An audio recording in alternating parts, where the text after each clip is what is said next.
¿Qué tal, gente de YouTube? En esta ocasión le traigo un tutorial del base SPI. Vamos a ver un poco el principio fundamento del mismo. Después vamos a hacer un ejemplo en código en C para un microcontrolador STM32 y unas pruebas para demostrar el principio. En este tipo de topología del base SPI se dispone o se necesita de un máster, que es el que gestiona la comunicación, y los esclavos que están conectados al mismo. Para ello se dispone de tres líneas fundamentales, que son el clock, proporcionado por el máster hacia los dispositivos esclavos, una línea de dato, master output slave input. Esto quiere decir que es por donde proporciona la salida de información del máster hacia los slave, que es compartida entre todos ellos. Esta línea la maneja el dispositivo master, normalmente el microcontrolador. Y por último, la master input slave output, que es la línea de información que sale de los esclavos hacia el microcontrolador.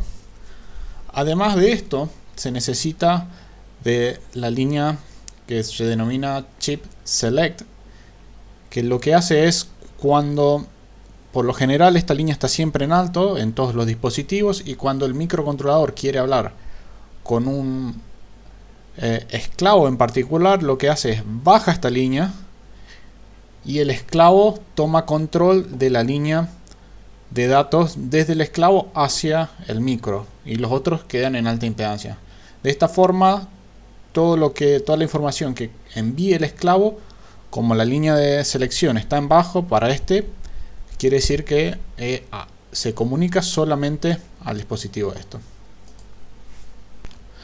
A continuación se aprecia un poco más de cómo se maneja la información dentro de estas líneas. Para ello, como se decía, existe una línea de clock, una línea de información que va desde el máster al esclavo, y otra línea de información que va del esclavo hacia el máster. Además, se dispone de la línea de selección del esclavo. Entonces acá tenemos un ejemplo sencillo donde, como se aprecia, la línea de selección se va hacia abajo, indicando que lo que se está por escribir ahora corresponde al slave que se está seleccionando, y se comienza a enviar un ciclo de clock. Normalmente la configuración del SPI es de 8 bits, puede ser de 16, inclusive en algunos casos 32, pero por lo general, en gran parte de los casos, es de 8 bits. Entonces, el microcontrolador, el master, envía una señal de clock de 8 flancos, y el dato viene acompañado con esta señal de clock producida por el microcontrolador. Entonces, en este caso se considera como dato válido el flanco de subida, a pesar de que también en varios casos también se puede utilizar el flanco de bajada. Eso es una configuración que se realiza dentro del periférico SPI y depende de cada caso en particular. Nuevamente, por lo general, el caso común es utilizar los flancos de subida. Entonces se puede ver que la correlación entre el clock y el dato, donde se aprecia un 1, un 1, un 0, un 0, acompañado por un 1, un 0, un 1, un 0, en lo que respecta a la decodificación de la información binaria. Seguido a esto, bueno, esto es un caso típico, por ejemplo, se puede esperar también una respuesta por parte del esclavo hacia el máster, utilizando el mismo clock proporcionado por el máster. Entonces, en este caso, se ve que el esclavo está respondiendo con la palabra 0x46 en hexa. Para entrar un poco más en detalle de cómo se gestiona la comunicación SPI, esto en verdad es un registro de desplazamiento, como se aprecia en la siguiente figura. El máster dispone de un registro único de 8 o 16 bits de desplazamiento, donde el registro se encuentra manipulado, es decir, el desplazamiento está manipulado por un clock generado por el master. El mismo, como decíamos, está conectado hacia el slave, por lo tanto en cada flanco de bajada o subida según la convención, ese registro se desplaza, ingresa el valor que está en este caso. Un ejemplo sería, vamos a suponer que tenemos acá 101010, bueno, esa palabra, lo que se hace es, en ese momento, acá tenemos un 1, y cuando aparezca la señal de clock, este 1 ingresa a esta parte, y acá ya había un bit que es el que está ingresando a este registro. Entonces luego de 8 bits de reloj, el registro que estaba de este lado pasó al master y el del master pasó al slave. Una vez que termina estos 8 bits, lo que se hace es se toma el valor de esta palabra y se la pasa normalmente a memoria RAM del dispositivo o del microcontrolador. Es importante destacar que, como se decía, dependiendo de la convención que se utiliza, o flanco de bajada o flanco de subida para la lectura, al ejemplo se utiliza el flanco de subida para la lectura, quiere decir que en el flanco homólogo es donde la información binaria está cambiando. La lectura se realiza en el flanco de subida, pero la información cambia en el flanco de bajada. Esto da medio bit time para que la información se acomode al valor esperado. Lo mismo ocurriría para el caso del esclavo. El esclavo solamente, o el esclavo y el maestro solamente modifican la información en el flanco opuesto al de lectura. Existen varias formas de conectar. Una es donde se dispone una línea de selección por cada dispositivo esclavo. Esta sería la forma más óptima y normalmente más utilizada, aunque además se puede utilizar una cascada de dispositivos, que es en el caso de drivers de LED, por ejemplo, donde solamente se dispone de un master que proporciona información al primer slave, y cuando vuelve a ingresar información, la información que estaba acá se la pasa al segundo slave. Por lo tanto, es una cascada de información donde la ventaja que tiene esta topología es que no hace falta una línea de selección para cada dispositivo, y la línea de datos además se encuentra conectada en serie, es decir que la salida del esclavo 1 corresponde a la entrada del esclavo 2, y así se deriva en cascada. Entonces, para finalizar la explicación, se ve que existe la línea de clock compartida entre todos los dispositivos, producida solamente por el master, una línea de datos que sale desde el dispositivo master hacia los esclavos, y por último una segunda línea de datos que es proporcionada desde los esclavos hacia el master, con la salvedad que esta línea normalmente permanece en alta impedancia, salvo que la línea de selección vaya hacia abajo. Bueno, para el ejemplo en la aplicación se va a utilizar el microcontrolador de la familia ST, el STM32F103, un Cortex M3, y para el ejemplo tengo preparado o configuré el entorno para utilizar FreeRTOS. Vamos a concentrarnos en esta tarea, que simplemente va a ser un bucle infinito donde nosotros vamos a estar realizando las funciones de escritura y de lectura según nuestra aplicación. Además, como decía, dispongo de una línea que va a ser utilizada para el chip select. En este caso es el pin 12 del puerto B. El estado encendido va a ser cuando se encuentra reseteado o en 0, y el estado apagado en 1. Para eso primero vamos a verificar que realmente funcione el dispositivo. La idea es mostrar un ejemplo donde se utilizan dos microcontroladores, uno funcionando como maestro, el otro funcionando como esclavo, y vamos a mandar información desde el maestro hacia el esclavo. Hagamos primero la aplicación del maestro y verifiquemos que funcione correctamente. Para eso vamos a utilizar dos buffers, uno de entrada y uno de salida. Llamémoslo data in. Vamos a inicializar uno de estos buffers a modo de referencia por ejemplo, podemos hacer un for donde le carguemos al buffer de salida el valor del índice por 5. Entonces va a quedar 0, 5, 10, 15, 20, un valor conocido que lo podamos ver. Por último, como decíamos, te explicaba en la aplicación, es necesario que para mandar la información primero debemos de resetear la línea de selección, mandarla abajo. A partir de ahí podemos realizar la transacción de la cantidad de bytes que nosotros queramos y volver la línea hacia arriba. Esto quiere decir que primero debemos llamar a chip select on, luego el apagado y por último tengo una función que está dentro de esta librería. Bueno, acá está la configuración del periférico para el caso particular y tengo una función que se llama transmit y receive.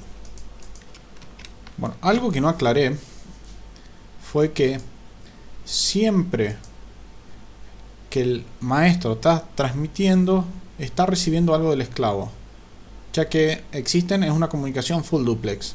O sea, el maestro puede mandar información y el esclavo puede estar recibiendo simultáneamente. Por lo tanto, es necesario proporcionar dos buffers, uno de entrada y el otro de salida, de forma que la transacción se genere en el mismo instante. Es decir, que la información que se va a escribir va a estar proporcionada por el buffer de salida, mientras que la que se recibe está proporcionada por el de entrada. También normalmente puede ser que el esclavo ya empieza a escribir información ni bien el chip select caiga. Puede ser que normalmente esta información se descarte, pero sí digamos puede empezar a mandar información. No siempre es el caso de alta impedancia. Por lo tanto, en esta función, como se aprecia, aparece un buffer de salida, data out, un buffer de entrada, data in, y por último la longitud, que vamos a fijar la longitud en 6 bytes. Guardamos, verificamos que compile, al debugger, empieza a grabar y ya está, y le damos play. En este ejemplo tengo conectado un analizador lógico que nos va a permitir ver las señales en tiempo real. Si lo abrimos y comenzamos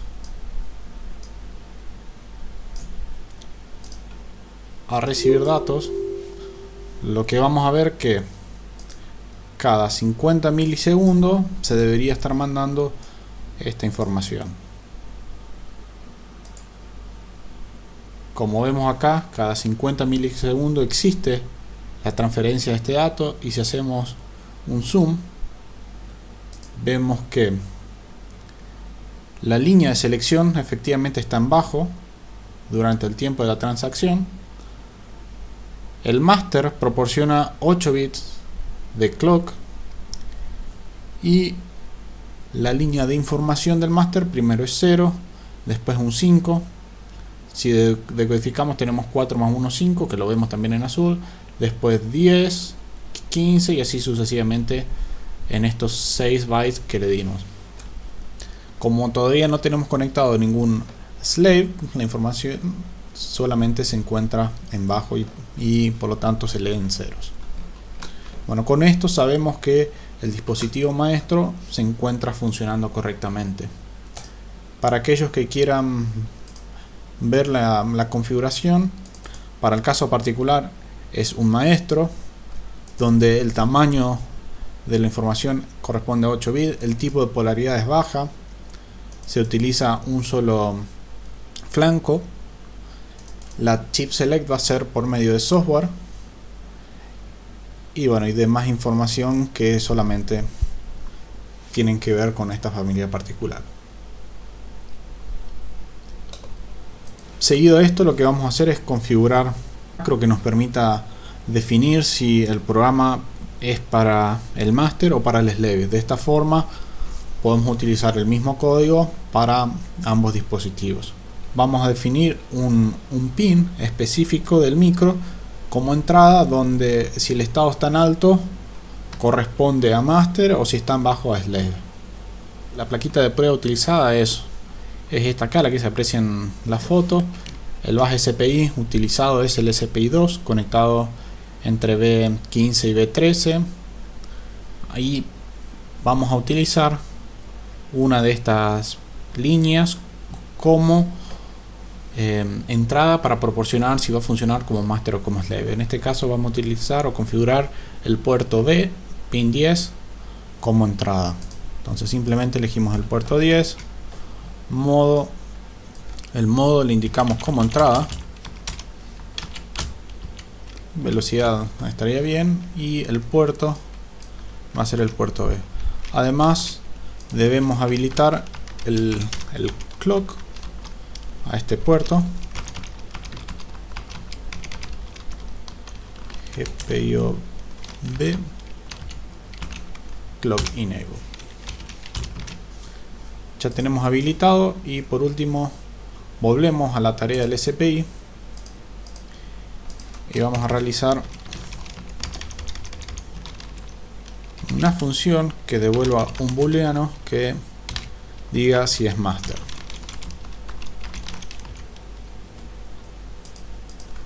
Para esto devuelve GPIO read, dijimos el puerto B y el pin 10, como se ve acá. Por lo tanto, dependiendo del estado de esta señal, va a configurar como master o como slave. Esta función va a ser necesaria llamar en la inicialización del puerto, porque no es lo mismo configurar para un esclavo que para un slave. Por lo tanto, si es master, vamos a inicializar la función SPI con true. Esta función va a pedir como parámetro un booleano. Para ello el modo va a ser slave, y en este caso vamos a utilizar la chip select por hardware. Por lo tanto, la configuración solamente se le agrega la prioridad del SPI, de la interrupción. En este caso vamos a usar 6, ya que FreeRTOS tiene 5, y simplemente se habilita. La interrupción KK, ya hay una API de ST que resuelve la entrada y la salida, y simplemente hay que invocarla. Entonces, dentro de la aplicación lo que hice fue separar, que mire el bit si es master o slave, para que sea el mismo código. Si es master, hacía lo que estábamos haciendo, y por último, si es slave, lo único que va a quedar haciendo es debería esperar a recibir la información. Para eso termino de implementar una función que se llama receive from IT, que pide el buffer de recepción, la longitud, en este caso estamos esperando 6 bytes, y el callback, que va a indicar que la transmisión terminó. Para eso vamos a hacer una función que simplemente sea, esto quiere decir, como la recepción del SPI está implementado por interrupción, está implementado por acá, esta función, cuando termine de recibir esos 5 caracteres, va a llamar a esta función. Todo esto está implementado desde la API de ST. Por último, lo que me estaría quedando es implementar el puntero de la función, por ejemplo rx callback. Entonces, que se asegure que sea distinto de nulo. Y por último, cuando nosotros llamamos a la recepción, inicializamos el puntero que se estaría pasando acá. Por lo tanto, ¿qué es lo que quiere decir esto? Que nosotros mandamos el buffer de recepción donde queremos recibir la información. La cantidad de caracteres se llama esta función. Esto se actualiza el puntero de la función a esta variable estática que se encuentra definida acá, y se interfacea con la API de ST, donde se pasa el buffer, la longitud. Ni bien termina de recibir esta cantidad de bytes, lo que va a suceder es, se va a llamar a este callback, que a su vez va a llamar a este y va a interfacear, hacer interfaz con la aplicación principal. La idea de este archivo es hacer una capa de abstracción entre el hardware y el software. Por lo tanto, como se ve dentro de esta tarea, salvo esta parte, no hay ninguna función específica del hardware. Si algún día lo que se quiere hacer es cambiar de microcontrolador, solamente hay que modificar este archivo, donde están las implementaciones propias. A continuación se aprecia el setup, donde se tiene las dos placas. En este caso la primera, la que se ilustra, funciona como maestro. Se tienen las 4 líneas: chip select, dato de entrada, dato de salida del maestro hacia el esclavo y del esclavo hacia el maestro, como se aprecia en la foto. Se están utilizando estas 4 líneas comunicados a la placa esclavo. La alimentación proviene del puerto USB y hay un ST-Link para poder grabar la placa. Las mismas datos están conectados a una herramienta de debugging para poder verlo en la computadora. Bueno, a continuación le muestro las modificaciones que hice en la aplicación para poder recibir la información desde el esclavo. Como les había dicho, dentro de la inicialización mandamos un flag que indica si es master o esclavo. Si es master, se ejecuta la inicialización correspondiente a master; de lo contrario, la inicialización correspondiente a slave, y además se habilita la interrupción del esclavo. Esta es la tarea principal. Se inicia.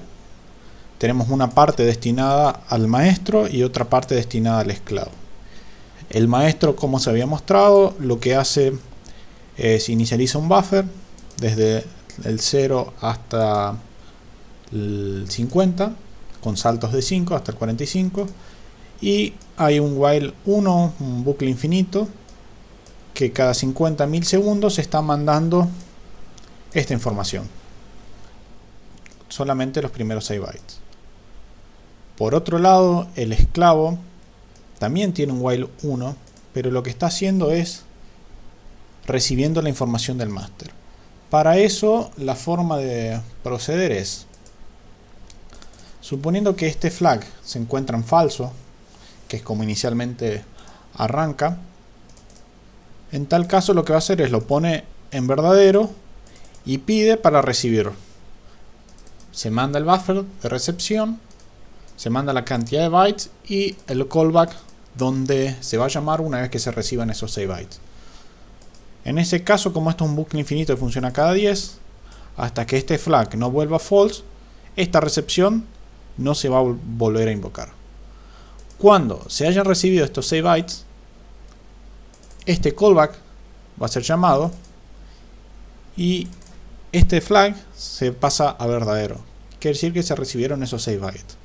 Cuando esos 6 bytes se recibieron, se llama este if. Bueno, este if se valida y en tal caso el flag vuelve a falso y se puede volver a recibir. En este caso sería cuando nosotros podemos analizar la información que hay en este buffer. Entonces el programa ya se encuentra corriendo. Si yo habilito este breakpoint en esta posición y miro lo que hay dentro de este buffer, se puede ver que tenemos 0, 5, 10, 15, bueno, la información que se está mandando. Podemos además verificarlo desde el simulador, desde el analizador lógico, que efectivamente el maestro está mandando algo. Ahora bien, hasta acá lo único que estamos haciendo es estamos teniendo una comunicación unidireccional entre el maestro y el esclavo. Efectivamente estamos recibiendo esto. Lo siguiente que habría que hacer es no solamente recibir, sino además recibir y enviar simultáneamente. Para eso tenemos que implementar una función parecida que haga dicha tarea. Es importante destacar que en este ejemplo, el hecho de estar utilizando un sistema operativo, el manejo de flag que se ve acá, no es la forma correcta de hacerlo, sino con semáforos donde se indica, donde uno espera en la tarea para que se dé la recepción correcta y recién cuando se habilita se levanta esa tarea y se continúa procesando. Pero a modo de ejemplo y para dejarlo claro sería esto.